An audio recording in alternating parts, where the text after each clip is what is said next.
I'm Michelle and this is Manon and this is Lucinda, and we are going to excuse me, review for you today Haruki Murakami's new book, Colorless Tsukuru Tazaki and His Years of Pilgrimage.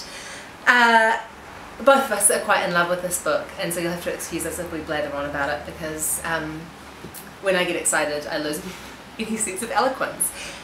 Do you, Manon, want to talk about the structure of the book and the narrative first off? Sure. Okay, so yeah, we start off with Tsukuru, who has this incredibly tight-knit group of friends who he meets in college, and they do everything together, super close.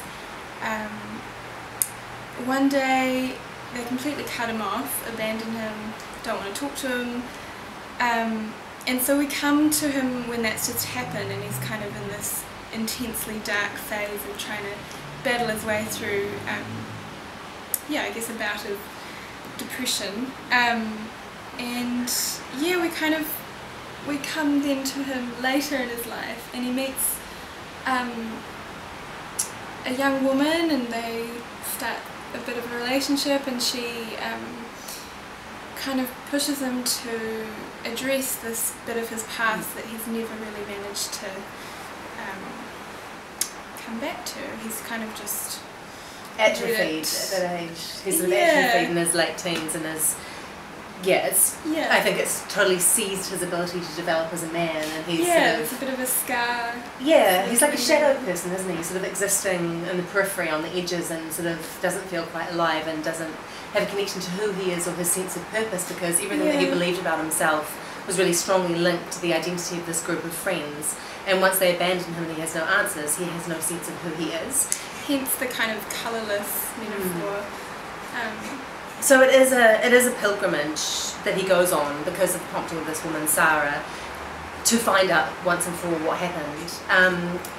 I think I really love Murakami, and I've been aware of some of the reviews that have come out for this book that have been slightly confused, or just weren't particularly into it. And for me, I love this book because it reminded me of Murakami's earlier work, and I think he's always walked that really fine line between melancholy and magic realism, and in his most recent works like 1Q84, which are really pushing the magic realism, he lost me in a way, but this book reminds me of Sputnik Sweetheart and Norwegian Wood.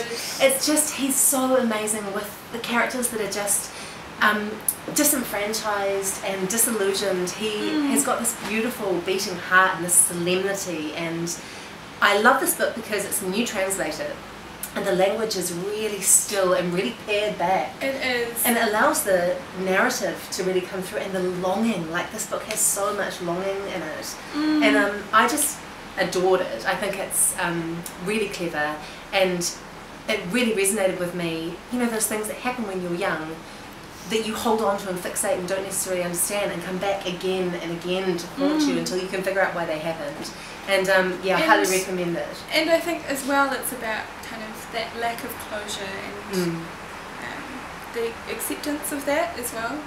Not to spoil anything, but coming to terms with. We all really love this book, and everyone that's read it here has adored it, and we think you should read it too. Highly recommend. And we should probably shut up now because we've gone on far too long, but yeah, it's a total winner.